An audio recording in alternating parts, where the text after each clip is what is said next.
Please welcome to the stage Antonio Zappulla, CEO of the Thomson Reuters Foundation. Good morning everyone, and welcome back to Trust Conference. If you were here yesterday, I'm sure that you know by now that we are about to experience a very powerful day packed with terrific insights and with the opportunity to connect with some extraordinary people on stage and off stage. And if you're joining us for the first time, well, it's great to have you here with us. Thank you for being part of this unique forum that brings together media, civil society, corporate and government leaders.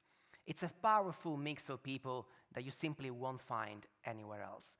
And whether you are an activist, an innovator, a business leader, or a journalist, a lawyer, or an investor, I know that you are here because you believe in strengthening the pillars of democracy, protecting civil liberties, and upholding human rights. And so let me tell you, you are in good company. One thing that I've learned and witnessed over the years is how the powerful discussions sparked here today can really drive the critical decisions of tomorrow. And this is why, for the second year running, we made Trust Conference completely free to attend by bringing together our beneficiaries, our partners, and those who share our mission. We hope to drive momentum and to address some of the most critical challenges that undermine the foundations of our democracies. Because as we witnessed yesterday, the facts on the table point to a very bleak reality. Democracy is being undermined. We are witnessing a rise in autocracies, widespread global instability, the acceleration of AI, the weakening of basic democratic freedoms, and a clampdown on media freedom.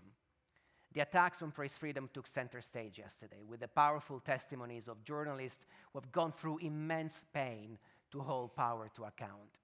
We heard from those who were forced to flee their own countries to continue their mission. And we heard from those who suddenly found themselves working in the world's most dangerous regions because war came right to their doorstep. We also spoke of the powerful advances in Gen AI and the potential impact on accurate information. We looked at how the accidental or deliberate distortion of information can weaken trust, disrupt power dynamics, and erode individual freedoms. And we also looked at the challenge of generating news content with the help of Gen AI, taking into account issues such as copyright violation, accuracy, and of course, ethics, trust, and transparency. The complexity and opportunity presented by the AI revolution is a theme that we will continue to address today. Specifically, we will be unpacking AI's impact on geopolitics, our legal frameworks, and business. And so we will be examining issues such as corporate adoption, governance, privacy, safety concerns, and the risk of deepening socioeconomic inequalities. And one thing is clear. When it comes to artificial intelligence, despite the astonishing pace of its development, there is way more unknown than known. AI has the power to disrupt the global economy, national security, and even change the course of foreign policy. And that's because it promises to transform every single aspect of our lives, business, healthcare, even the environment. So how can we harness this potential without unleashing new threats? The thing is that we don't really have much time to figure this out. In the next 6 years, AI is predicted to be the biggest economic contributor, injecting an estimated $15.7 trillion into the global economy. Now, that's more than the current GDP of China and India combined. China and North America are expected to emerge the biggest winners of the AI race, with artificial intelligence boosting China's GDP by around 26% and America's by 14.5%. We are already witnessing this acceleration, especially when we look at the pace of business uptake. Gen AI tools are becoming more accessible, unlocking new applications, new functionalities, and even new business propositions. There are some clearly early adopters, such as the UAE, Singapore, and China. 59% of Indian companies and 50% of Chinese companies, for example, are aggressively adopting AI. In comparison, adoption here in the UK is only at 37%, and it's at 33% in the US. But there is also a clear AI divide between the global north and the global south. Many countries in sub-Saharan Africa, South Asia, and Latin America are lagging behind. They lack both the technical infrastructure and the right level of critical investment. And if we don't close this gap quickly, we'll end up with serious consequences for decades to come. As we discussed yesterday, there are significant fears related to AI adoption. Yesterday, we focused mostly on inaccuracy, privacy, and bias, but as we know, these are not the only ones. The impact on workforce is another issue generating fear. McKinsey predicts that by 2030, AI adoption may affect around 15% of the global workforce. Now, if you want to put that percentage into numbers, just look at the Future of Jobs report from the World Economic Forum. It predicts that 85 million jobs will be lost in the next year, but also that 97 million new roles will be created in the same period. From drafting documents to biometrics to automated cars, AI continues to impact every single economic sector with potential to revolutionize the way in which we live and work. In the past few months, for example, we've seen advances in multimodal AI tools capable of understanding and generating content across different forms of media. OpenAI's latest language model, GPT-5, is expected to be released shortly. It will simultaneously process text, speech, images, code, and videos. The new version promises to absorb more information than ever. Its interactions will be even more intuitive and human-like. Now, the potential applications for these tools are many, they are diverse, and they are fascinating. For example, the Sustainable Agriculture project by Microsoft is using AI to improve weather forecasting in an effort to boost productivity. In the healthcare industry, we're seeing AI models being used as diagnostic tools, leading to earlier disease detection. Microsoft and Page, for example, have built the world's largest image-based AI model that can predict cancer. But of course, these new applications are ushering in a myriad of challenges and risks. Bias is a particular area of growing concern. Data rights NGOs in the US, for example, are very concerned about AI models that promise to enhance crime prevention. These tools are based on historical crime data and promise to help predict who might commit future crimes and where. So activists say this has already resulted in new forms of discrimination. And when it comes to bias, gender plays a major role. A report commissioned by UNESCO found stereotypical association between female names and words such as family, children, husband. Now, in contrast, male names were more likely to be associated with words such as career, executive, management, and business. AI systems that foster inequalities and undermine human rights will become even more dangerous if left unchecked, especially at a time when we are facing a global race to create, shape, and own this new powerful technology. The US, China, and the EU are currently the three AI major superpowers. This creates an unequal distribution of power concentrated around those companies and those countries that can afford to develop this new technology. When it comes to regulation, the EU Artificial Intelligence Act is leading the way. It came into force in August. The Act introduces different levels of regulation based on a specific risk assessment. If you violate the Act, you could be fined up to 35 million euros or 7% of your company's global revenue. In August last year, China passed an interim regulation on generative AI, which really reaffirmed the government's grip on the sector, but it also included requirements for anti-competitive business practices, data safety, and even platform protection for delivery workers. AI policy has been a focus of the Biden administration, but obviously given the upcoming elections, there are question marks over the next steps. And so when it comes to AI, is a centralized global governance framework even possible? And what would this mean for business and for human rights? In our opening panel, we'll be dissecting how tech policy is increasingly becoming foreign policy. We'll be examining the role of geopolitics in AI governance, looking at specific challenges and some potential options for regulatory frameworks.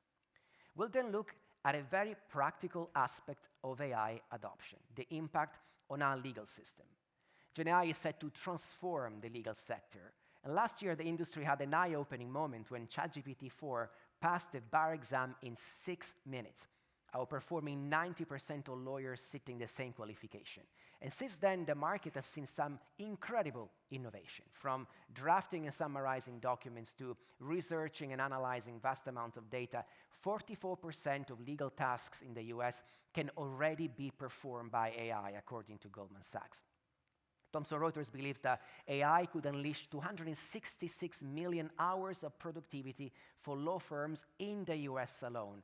Now, that translates into $100,000 worth of billable hours per lawyer per year. This will free up, obviously, more time for expensive legal professionals, but it might also undercut the cost of getting access to legal services, making them more affordable to more people. After all, ChatGPT can already write you a will or a legal letter. And this transformation does not stop with the lawyers. Judges are also keen to explore the benefits of this new technology. Judicial systems worldwide are already using AI to analyze large amounts of legal data, to identify precedents in case law, streamline judicial process, and even to support judges with prediction and sentence duration. But this, of course, comes with severe ethical and practical concerns that we want to unpack and to address today. Will AI democratize access to the law? And what about judicial fairness? Our second panel of the day will be looking at these complex questions that have a common denominator: responsible adoption. The corporate sector is going to play a critical role in the way AI technologies will be not just developed, but also deployed in business operations, internal processes, and products. The question every CEO and every corporate board is grappling with right now is how to balance competition and innovation with risk, accountability, and potential human rights implications. And so the second half of today's program will examine the impact of AI on business and the impact of business on AI. Much of the global conversation is still very much revolving around the role of big tech in developing these tools. We want to talk about the risks that are already resulting from the current corporate adoption of existing and unregulated AI tools. What happens, for example, when companies adopt AI solutions without an ethical framework? What are the potential risks to people? And what are the risks to business? In a dedicated panel, we'll look at how corporate leaders are grappling with the difficult task of embracing the potential of AI whilst navigating the risks related to privacy, data protection, accuracy, fairness, transparency, and accountability. We'll continue to keep the focus on the role of business in supporting free, fair, and informed societies for the rest of the afternoon. And we'll explore why CEO activism has taken a nosedive. Just a few years ago, there was a widespread expectation for business to take a stance on some of the most critical issues of our time. From climate change to racial inclusion to LGBT+ rights, corporate leaders have been very strong advocates of key societal issues. Think of Mark Benioff of Salesforce and his strong stance on climate. He pledged $200 million to plant 1 trillion trees. Think of Dan Schulman, former CEO of PayPal, or Brian Moynihan, CEO of Bank of America, who opposed a North Carolina law forcing people to use bathrooms corresponding with the gender on their birth certificate. Now, on that occasion, Brian Moynihan said, "Our job as CEOs now includes driving what we think is right. It's not exactly political activism, but it's action on issues beyond business." But those days seem long gone. In the US, but also increasingly across Europe, we're seeing a backlash against CEO activism, increasingly branded as woke capitalism. The accusation being that if CEOs advocate for important societal stances that are not directly affecting their bottom line, well, they are prioritizing ideology over shareholder profit. And at a time where political polarization is higher than ever, this is having a chilling effect not just on corporate activism, but also on ESG adoption, a framework that only a few years ago was seen as the hallmark of responsible business. You only have to look at what's happening in the US, where states including Florida, Texas, and Indiana recently passed legislation forbidding state agencies and pension funds from even considering ESG factors in their investment decisions. So is this the end of ESG as a label, or is this the end of ESG as an approach? It looks like most corporations are still committed to environmental and social issues. 2/3 of the 900 corporate board members surveyed last year by BCG said they believe sustainability should be fully integrated into business strategies. These trends are confirmed by a report by Weber Shandwick showing that 59% of senior executives still believe companies have a responsibility to speak up and act on societal issues, even if sensitive or controversial. The same report also shows how the public expects companies to lead the way. 82% of consumers demand that companies take public positions on critical societal issues such as human rights. And so we'll be exploring how CEOs can continue to drive responsible business practices in the current climate. After all, they remain under scrutiny from their boards, regulators, investors, and consumers who vote every day with their wallet. And if ESG is now a polarizing concept, corporate obligations, legislation, well, they're not going away. So how do they navigate this new complexity? We'll hear from leaders like Jason Lamin and Simon Rosen, who spend their careers promoting an ecosystem where companies that do good are rewarded by investors. And we'll hear from Lady Lynn Forrester de Rothschild, the founder of the Council for Inclusive Capitalism. Lynn will be in conversation with Sally Earn, CEO of Forum for the Future, Nicoletta Piccolo-Rovazzi of Applied Sustainability, and Zishan Suhail from Nestlé. As many of you will know, a core pillar of our work here at the Thomson Reuters Foundation is promoting responsible business practices by leveraging our legal, media, and data-driven expertise. We want to help drive responsible business because we strongly believe that big corporations have a critical role to play in shaping better societies. Over the past year, we have been focusing on improving data transparency among business with the acquisition of the Workforce Disclosure Initiative. This platform offers powerful insights into how some of the world's largest companies manage people in their operations and in their value chains. This year, 144 companies disclosed data, providing insights into more than 8 million workers from all economic sectors. This data is then shared with an investor coalition that manages more than $7.5 trillion in assets. By encouraging a cycle of transparency and accountability, companies can benchmark performance, and they can identify areas for improvement. And investors can also make better informed decisions. And now that AI is aggressively being integrated into business operations, we know that a significant aspect of corporate social impact and risk will be determined by the way GenAI tools are implemented. And that is why I'm proud to announce that the Thomson Reuters Foundation has partnered with UNESCO on the launch of a world-leading project to promote transparency in how major corporations are using AI. Together, we built a voluntary survey, the AI Governance Disclosure Initiative, to support companies in mapping their AI adoption across their workflows, operations, and services. The survey is a North Star for CEOs, board directors, and corporate councils who are facing the challenge of implementing AI technology, potentially exposing their companies to unknown risks. The survey is voluntary, but it goes deep, and it prepares companies to be ahead of the curve when it comes to legislation. I'm excited that both Gabriela Ramos and Assistant Director for the Social Sciences at UNESCO and Maria Grazia Squiccerini, the Chief Executive of our office, will be participating today. It's thanks to their tremendous leadership in this space that this initiative is coming to life. You'll hear more this afternoon. Also today, you will have a chance to meet our in-house experts at the Thomson Reuters Foundation, including our journalists who work at Context, our media partner for the event. Context is the Foundation's editorial platform. It offers news and analysis on 3 of the most pressing issues of our time: climate, the impact of technology on society, and the need for more inclusive economies. So check out Context.news. You'll also be able to meet our journalists in our live newsroom upstairs on the first floor. This is where you can also meet our colleagues from Trust Law, our pro bono legal service, and from WDI, our disclosure platform. Also on the same floor, you'll be able to get a free subscription to Canva Pro, a data visualization tool that can really help bring your data to life. Each year, we offer more at Trust Conference, and we very much hope it can continue to be the case. With this in mind, we will welcome any contribution towards the cost of this event. Details are available on this QR code. As always, we encourage you to amplify the conversation around the world, so please share your insights and your reaction and join our LinkedIn group to continue networking. And if you haven't downloaded the Trust Conference app, it's not too late. Details are on the screens around the venue. Now, I want to take this moment to thank all our speakers who really made this year's program so far so exceptional with their time and with their expertise. My thanks to our partners, and none of this, of course, would have been possible without the support of our sponsors. So huge thanks to our platinum sponsors, the People Postcode Lottery, and the Patrick J. McGovern Foundation. We are incredibly grateful for your trust and for your support.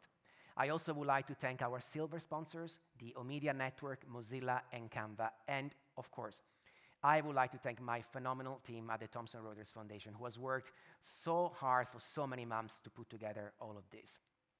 Now is my time to hand over the stage to our speakers. Enjoy the conference, and I'll see you later.